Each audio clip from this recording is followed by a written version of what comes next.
So you can read the question here. We've got a quadrilateral with 4 sides. Right, the first question.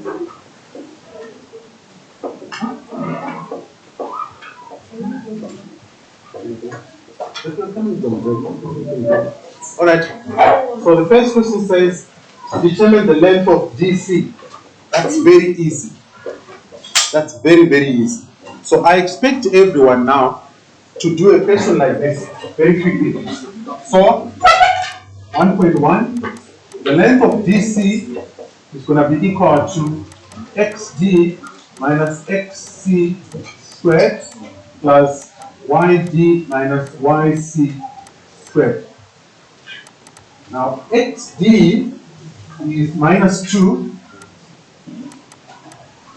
and xc is 0 plus yd is a 5, yc is a 1.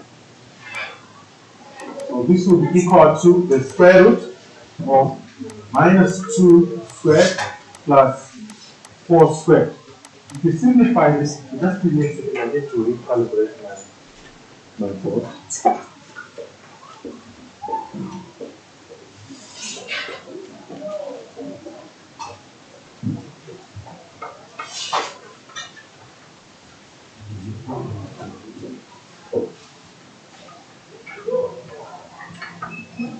Okay, so if you did the homework, you should be busy marking your work. So this will be the square root of 4 plus 16. And that will give you square root of 20 units. Now we can simplify this further to the 2 root of 5 units. Okay? But if you didn't simplify it to 2 root of 5, it's okay, it's acceptable, because there is no instruction here which says you must simplify your answer which is in set form. But generally, the answer which will be acceptable going forward is the 2 root of 5. Okay? Then the next question says calculate the gradient of CD. That's also easy as well. So 1.2, if you want to calculate the gradient, these are basic concepts that you are supposed to know for this topic. Okay? So the gradient of CD is going to be equal to YC minus YD over XC minus XD. My YC, okay, my YC is 1, YB is 3. My XC is 0 and XB is a 4. So you end up getting minus 2 over minus 4, and the answer will be a half. Okay, so if you did the homework, mark your work, right? And then you'll be able to see the mistakes you made, and then you correct those mistakes. And in your paper, you should expect questions like this, where you have to calculate the distance, calculate the gradient, and so on. And calculating gradient, it's grade 9 work. Okay, can you stop that?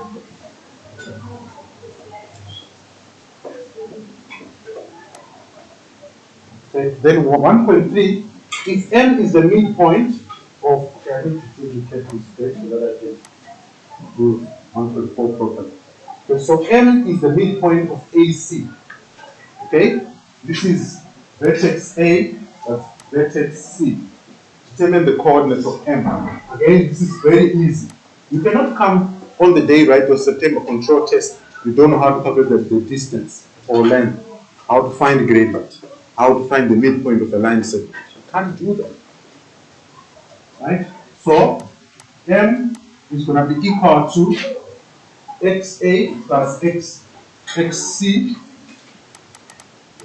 XA plus XC over 2, YA plus YC all over 2.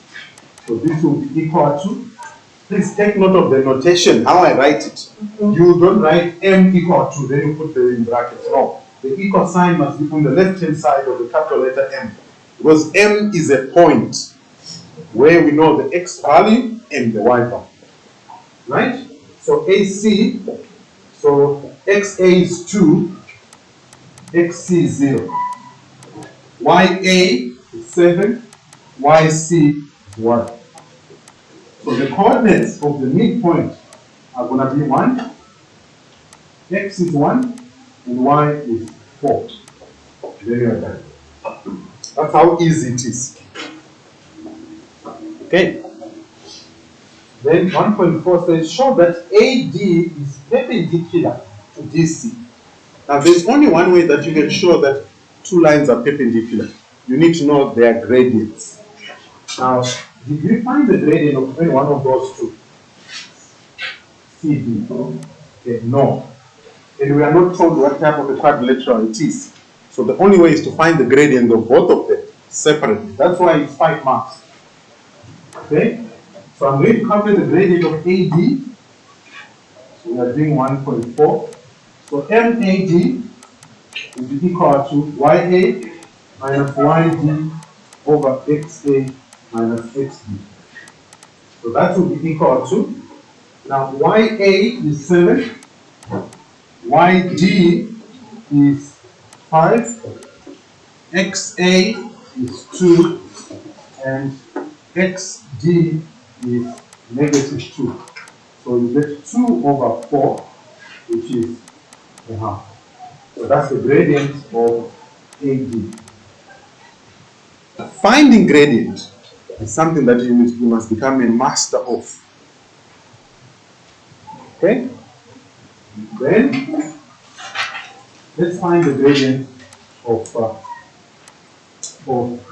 DC. So MDC equals YD minus YC over XD minus YC. So XD minus XC. Right? YD is 5, YC is 1, XD is minus 2, XC is 0. So we get 4 divided by minus 2, and we get negative 2. Okay? Now, we are not done. The question says show that those two lines are perpendicular. So, if two lines are perpendicular, by now, you should know that the product of their gradients must be equal to negative 1. So here we can say MAD times MDC must be equal to minus 1. What is MAD? It's a half. What is MDC? Negative 2. Then you simplify the left-hand side. You get minus 1 equal to minus 1. Now, these steps here, they are very important. You have to show this. For a question like this, you have to show them. Okay? Then you can now make a conclusion and say, therefore, AD is perpendicular to DC. There is no mark allocated for the conclusion. No mark is allocated for the conclusion. The final mark is you get for every minus 1 on the left and minus 1 on the right. So make sure you are familiar with this part here. Whenever you get a question asking you to prove that two lines are perpendicular, you must have that working out. Yes, I don't put a conclusion, it's fine. Well, generally the conclusion that doesn't have a mark, but it's always good to just put it. Okay? In actual fact, sometimes it can be allocated a mark. So always write it down. So sometimes maybe the lines may not be what? Perpendicular. Because if you don't get minus 1 on the left, means those two lines won't be what? Perpendicular. So always write the conclusion based on whatever value you put in the left, whether it's equal to the one on the right or not. Are you following? Yeah, please be aware, this topic is one of the most important topics in grade 10 because the concepts they carry on into grade 11. In actual fact, most of grade 11, it's grade 10 analytical geometry. In grade 11, we only introduce one new concept. All the concepts that you are doing now, they will come back in grade 11. When you write metric, they'll also come back. Yes? So, the third step on that, we introduce more theories of the third step. Like, this one? Yeah. Okay, it's not necessary. You can move from here to there. Okay, you get your answer straight away.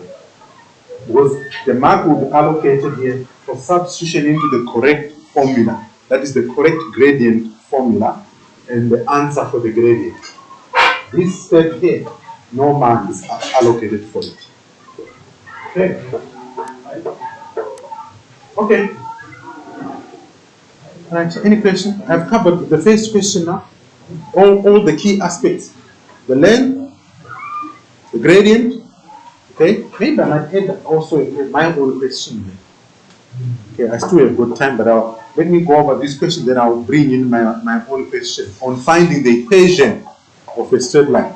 Right, so 2.1, you are given that quadrilateral PQRS. Now, we don't know what quad it is.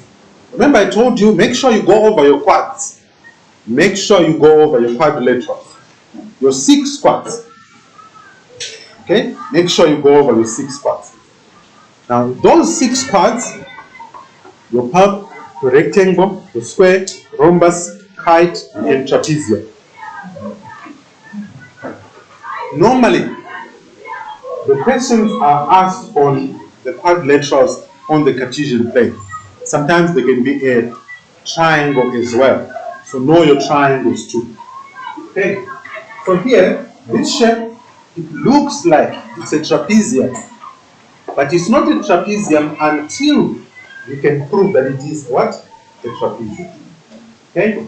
Now let's talk to remember the quadrilateral. Now based on the information that's here, because we have got one pair of opposite sides that are parallel, we can say this is a what? A trapezium. It's one mark. They don't want you to give a reason. You just write the what? The name of the part. Okay? If you give a reason, there won't be any mark for the reason because the question does not specify that you must provide a what? A reason. Because of the mark allocation. So when you write your test, make sure you also look at the mark allocation in terms of guiding you as to how much information you are supposed to provide. Then 2.2 says, determine the value of K for which AD is parallel to BC. The moment you have parallel lines, it means gradients must be what? No need to be scared. You don't have to be scared because you saw this. So, if I want to find K, I need to determine the gradient of AD first. Okay? So, MAD,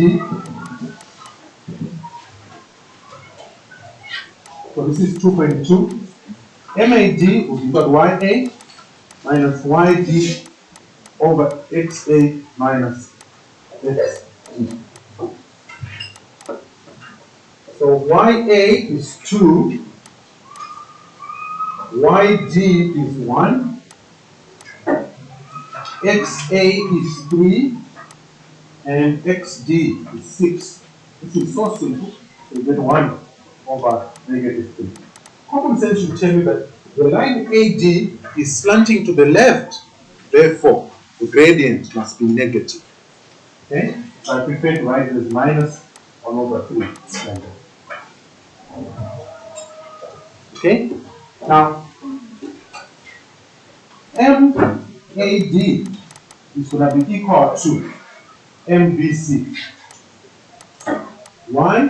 Because AD is parallel to BC. The gradients are equal because the two lines are parallel.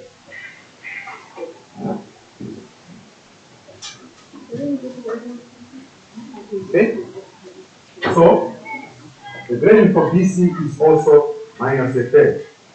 So now I'm going to write a formula.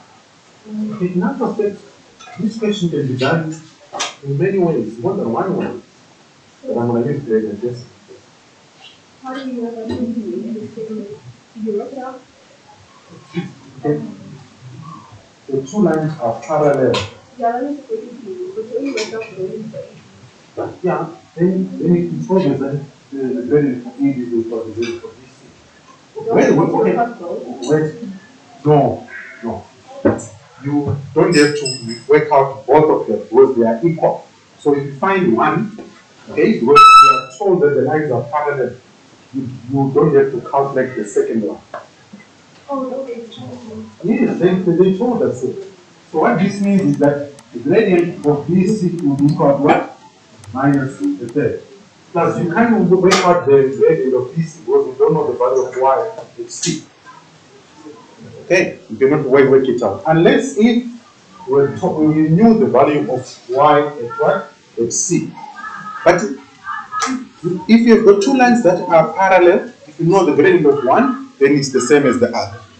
Okay, you don't have to worry.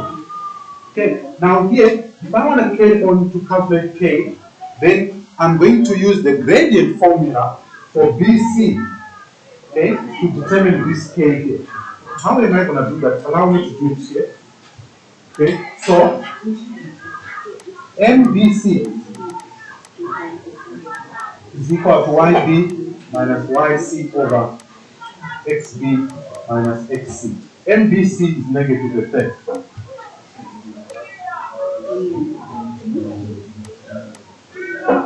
let me check right here. Negative effect is equal to YB is 0, YC is K.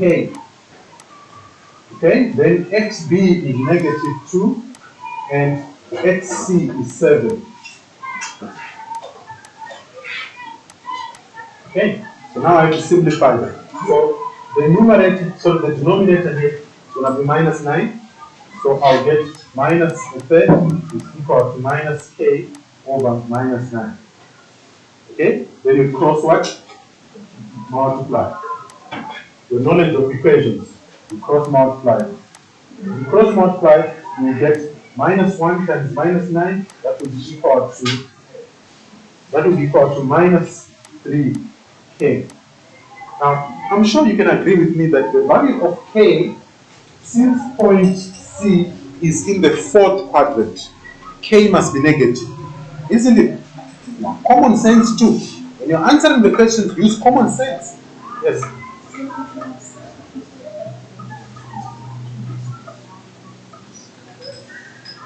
That's another method.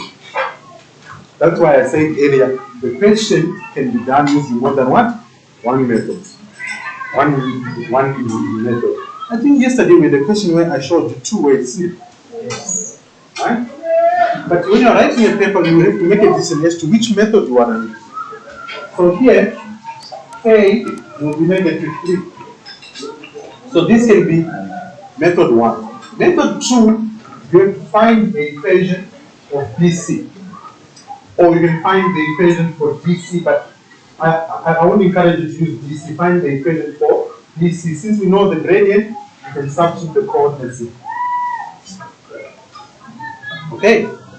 But in the end, you must get your K as a what? Negative. You can also use the distance formula. That's a third method. But here now, you can't because you don't know the length of CD. But it can be done. Okay? It can also be done.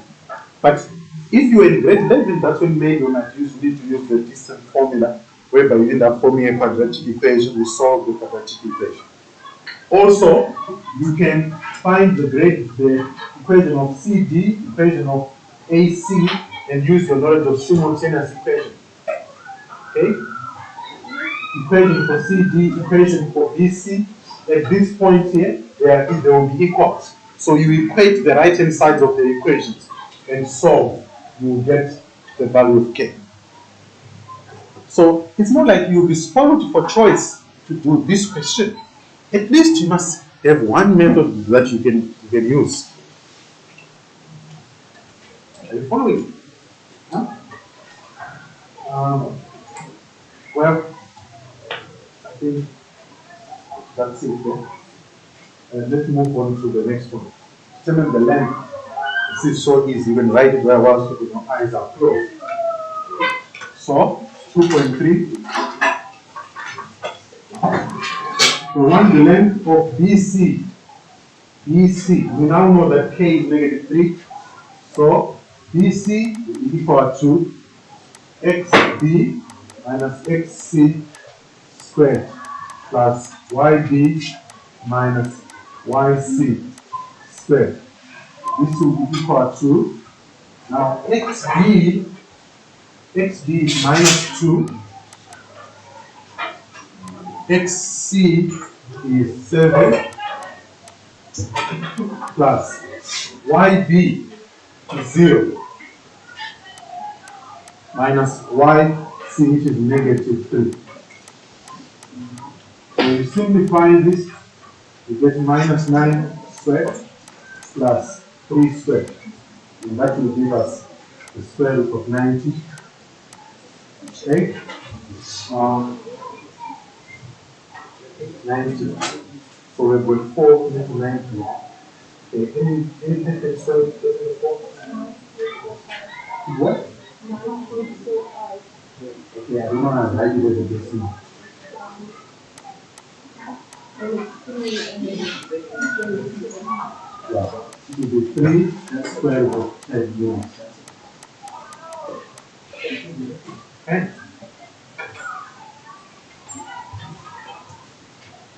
Alright. Then that's it.